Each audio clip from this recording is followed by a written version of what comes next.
आप सुन रहे हैं जगत गुरु तत्वदर्शी संत रामपाल जी महाराज द्वारा लिखित पुस्तक जीने की राह।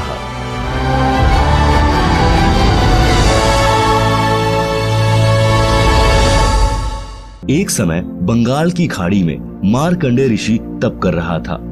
इंद्र के पद पर विराजमान आत्मा को ये शर्त होती है कि यदि उसके शासन काल में 72 चौकड़ी युग के दौरान यदि पृथ्वी पर कोई व्यक्ति इंद्र पद प्राप्त करने योग्य तप या धर्म यज्ञ कर लेता है और उसकी क्रिया में कोई बाधा नहीं आती है, तो उस साधक को इंद्र का पद दे दिया जाता है और वर्तमान इंद्र से वह पद छीन लिया जाता है।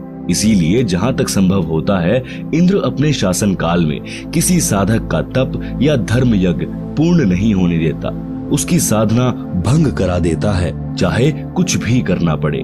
जब इंद्र को उसके दूतों ने बताया कि बंगाल की खाड़ी में मार्कंडेय नामक ऋषि तप कर रहे हैं, इंद्र ने मार्कंडेय ऋषि का तप भंग करने के लिए उर्वशी यानी कि इंद्र की पत्नी भेजी।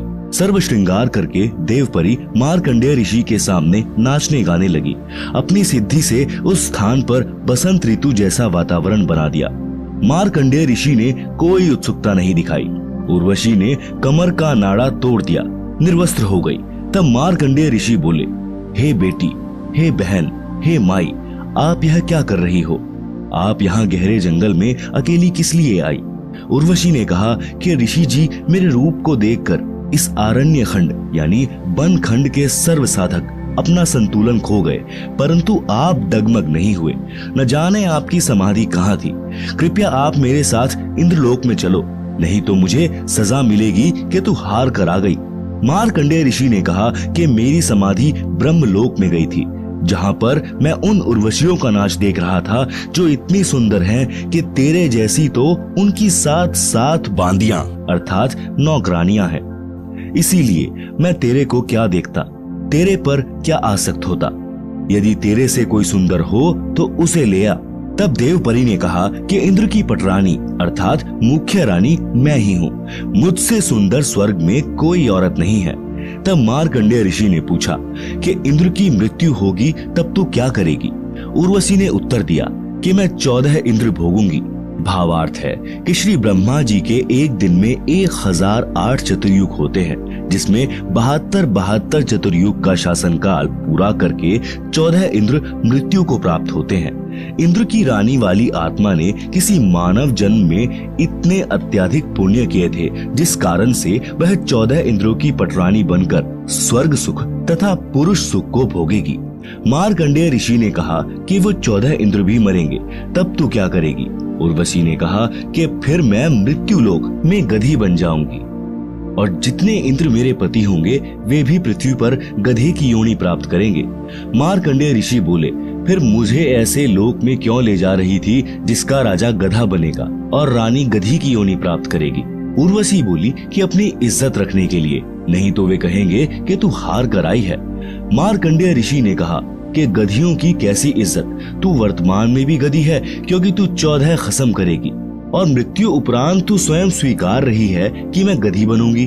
गधी की कैसी इज्जत? इतने में वहीं पर इंद्र आ गया।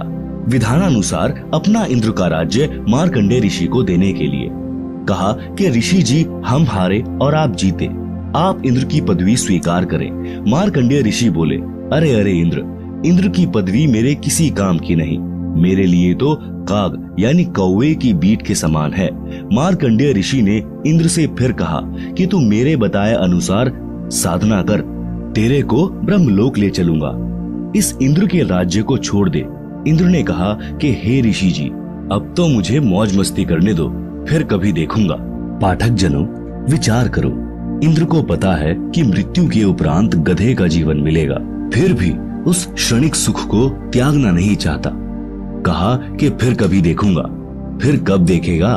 गधा बनने के पश्चात तो कुम्हार देखेगा कि कितना वजन गधे की कमर पर रखना है और कहां से डंडा मारना है। ठीक इसी प्रकार इस पृथ्वी पर कोई छोटे से टुकड़े का प्रधानमंत्री, मंत्री, मुख्यमंत्री या राज्य में मंत्री बना है या किसी पद पर सरकारी अधिकारी या कर्मचारी बना है या धनी है, उसको कहा जाता है कि आप भक्ति करो, नहीं तो गधे बनोगे। वे या तो नाराज हो जाते हैं, कहते हैं कि हम क्यों बनेंगे गधे? फिर से मत कहना। कुछ सभ्य होते हैं, वे कहते हैं कि किसने देखा है गधे बनते हैं। फिर उनको बताया जाता है कि सब संत तथा ग्रंथ बताते हैं, तो अधिकतर कहते हैं कि देखा जाएगा। उनसे निवेदन है कि मृत्यु के पश्चात गधा बनने के बाद आप क्या देखोगे? फिर तो कुम्हार देखेगा कि आप जी के साथ कैसा बर्ताव करना है। देखना है तो वर्तमान में देख, बुराई छोड़कर शास्त्रानुकूल साधना करो, जो वर्तमान में विश्व में केवल मेरे रामपाल दास के पास है। आओ ग्रहण करो और अपने जीव का कल्याण कराओ।